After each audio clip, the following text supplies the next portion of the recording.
Good day everyone. Today on the bench I'm going to tie up Dragon Slayer. This little goldfish pattern that I tied for Dragon Lake at Quesnel, BC.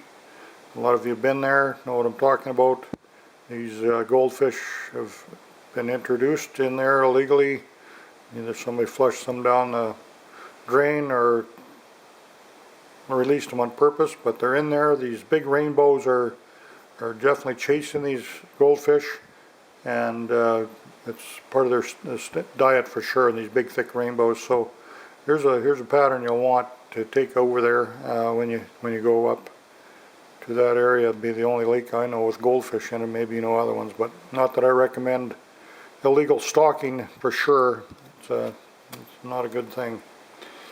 Okay, we're going to be using Gamakatsu size 4 octopus hook. For the eyes, I'm going to use some 1/4 inch black and gold eyes. These are molded eyes. The body, I'm going to use some flash and slinky fiber from H2O products. The side for a lateral line, I'm going to be using from Semper Flash Medium. That's a mirror orange mirage, and that just bounces the light off really nice. Semper Flash again, I'm going to be using for the topping. Rio Grande Gold Blend. It's a nice bronze and gold top for the pattern.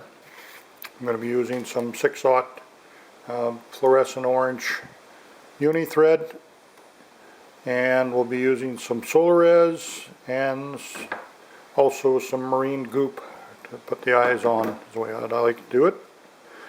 You can probably have your own little twist on a few things, but this I'll just show you how I tie this fly. It's a pretty easy fly to tie.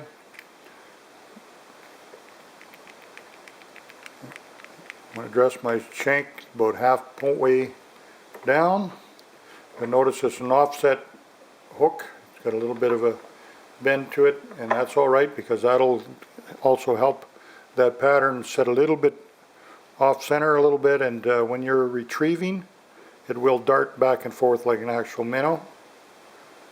So bait fish. So here we go. We're going to come in with the this is called flash and slinky fiber. Take a little snippet of that, very small. Then I'll come in and take and fold that in half.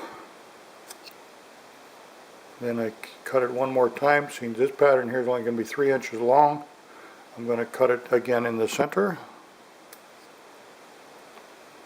So now I'll have all my material basically 1/4 the length of the hank. Okay. Now we'll come in here with we'll just kind of stack this or taper the edge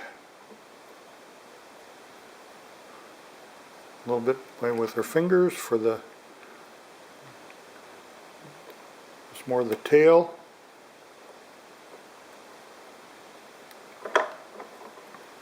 A little bit of a taper to it. There we go. Make sure that's tied good and solid down there with that. And we'll come off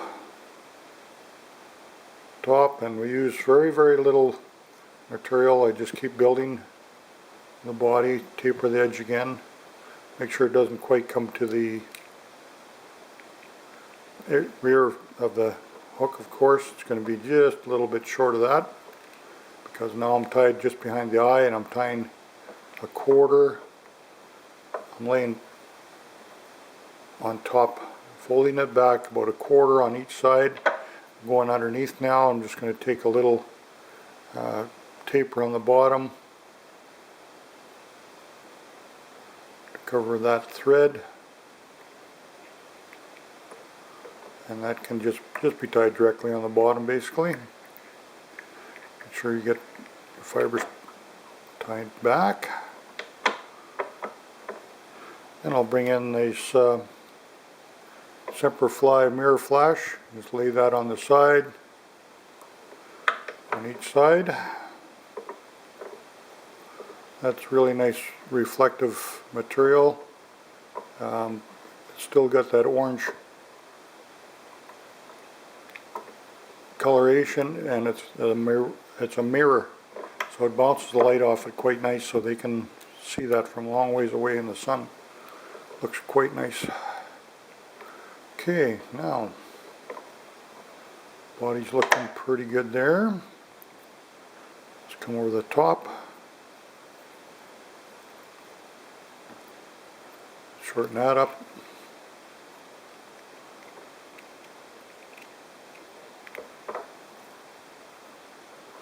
Very good.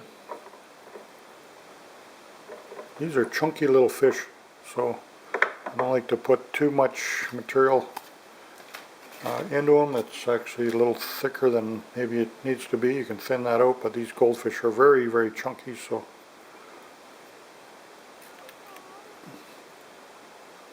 now we're coming back over the top with just the topping, which is the Rio Grande Gold Semper Flash. Nice material. Come in here now with some Solares after I do my little whip finish.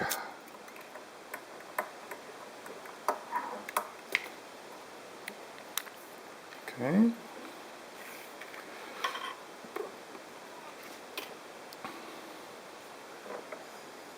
Coat that all up with a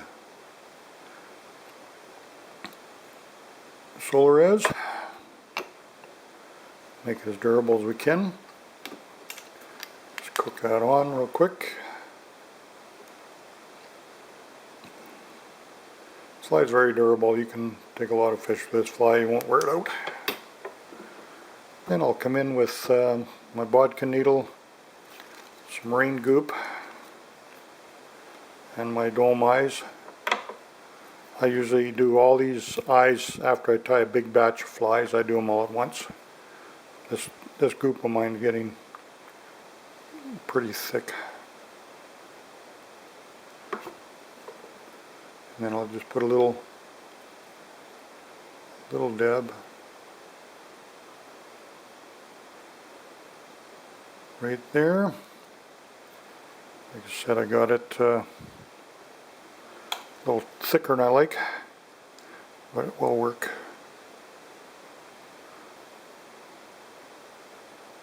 I'll just stick one. Now this goes on mid shank. Put them in the same place all the time. You just get used to where you set your eyeballs. Put a little dab. See, this is getting pretty gummy. You get down to the end, that's a little old. I got to get some new. I get a new tube every winter, and then do all my flies. It's kind of fresh. So it's pretty little thicker viscosity than it should have.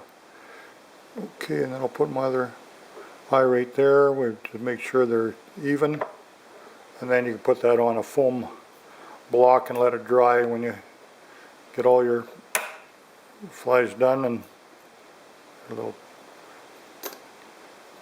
bit of glue that comes through there. Now you can see a beautiful profile. It'll push some water. You can see the eyes are very much part of the target.